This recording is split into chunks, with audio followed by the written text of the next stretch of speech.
Last night on Netflix, I caught I Know What You Did Last Summer from 2025. Yeah, it actually snuck its way into theaters, and I have never heard of it before.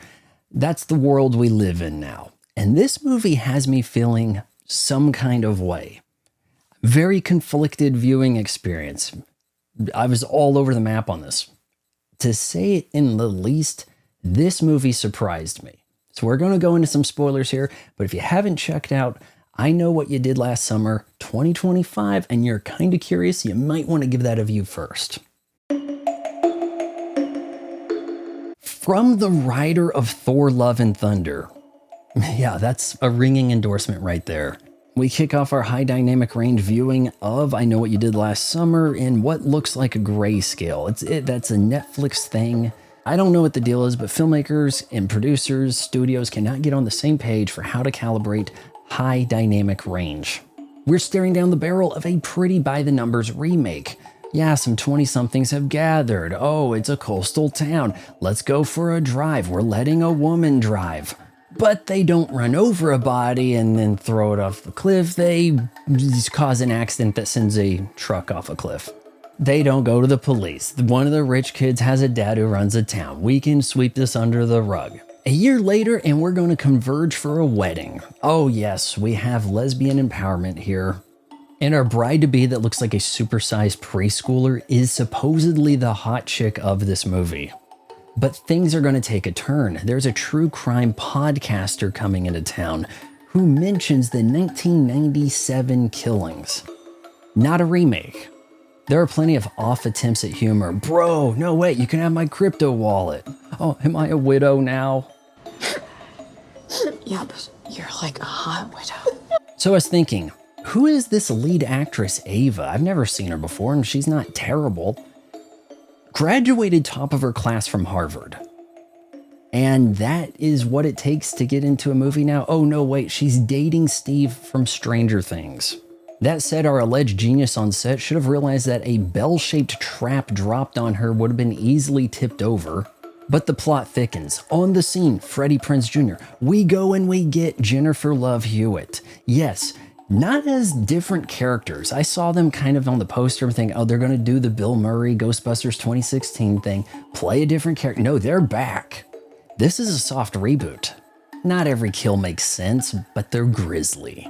And I guess because nothing has to play on basic cable anymore, it's just curse like a sailor all the time. But why in sweet hell is a knife making this sound when being wiped off with a rag? I know I'm not supposed to promote violence, but can somebody please stab a Foley artist? Not so that they die, but so that he can pass on the wisdom of what a knife sounds like. So with Proto-douche and his ableist father killed, our bestie girls are locked up in the precinct, where Fluffy has a dream sequence, where things get very Elm Street, and if that's what it takes to bring in a CGI de-aged Sarah Michelle Gellar, so be it. And you know what, at this point the movie's borderline spoof anyway. Let's have some fun. And in this whodunit, you're thinking, okay, it's this guy. Well, it's all maybe it was... They took some very bold approaches with this. Freddie Prinze Jr. is in on it. He's one of the killers. Well, he's the co-killer with this girl who was reluctantly along for the ride and should have been wearing rain boots here, who also inexplicably survives this, or so characters say without ever showing her. Oh my god, I forgot to tell you. What? Stevie's alive. What the fuck? And it's well established that she's close with her boss, so this website for their business shouldn't be a giveaway motivating J-Love to come to the rescue. And we're referencing the nostalgia of it. Oh yeah, the gentrification of the town, they're turning it into the Hamptons. Somebody's got to make them remember. Nostalgia's overrated. What are you waiting for? Call back to the one iconic scene and dialogue from the original movie, used appropriately here. And Freddie Prinze Jr. is down for the count.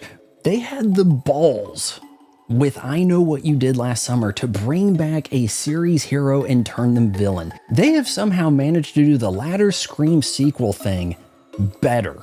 And it probably helps that they're doing this to a franchise people didn't really have a vested interest in. Somehow Madeline Klein's character survived, and yeah, there are still issues with this movie, as well as overt man-hating. It's pretty crazy that all of this could have probably been avoided if men just went to therapy. But not every male character is a douche. This guy Milo seems so nice, I was thinking he might be the killer. So getting strangled hits different. Mid-flyover credit sequence, we get another scene. Bringing back Brandy. We're bringing back who we can from this franchise. And it looks like Brandy and J-Love are going to team up and go get some more killers. And you know what? I approve. This is a franchise that never had its high point until now. What started as a lame remake is revealed to be a legacy sequel that hits all the right spots. I appreciate the risks taken and think many of them paid off. A series hero becoming the killer is something a beloved franchise wouldn't dare, so in a way, I know 25 benefits from being from a lesser franchise. Scream would not turn Dewey into Ghostface. Coming up just shy of calling it good, I Know What You Did Last Summer 2025 is still one of the better horror films from the year. I give it 2.5 out of 4 stars. Hey, it's Vaughn's mom again, so I just wanted to remind you that instead of buying Vaughn's weird pictures online in various states of undress, you can just bookmark his Amazon affiliate link, and then when you shop Throw It on Amazon, he gets a few pennies here and there.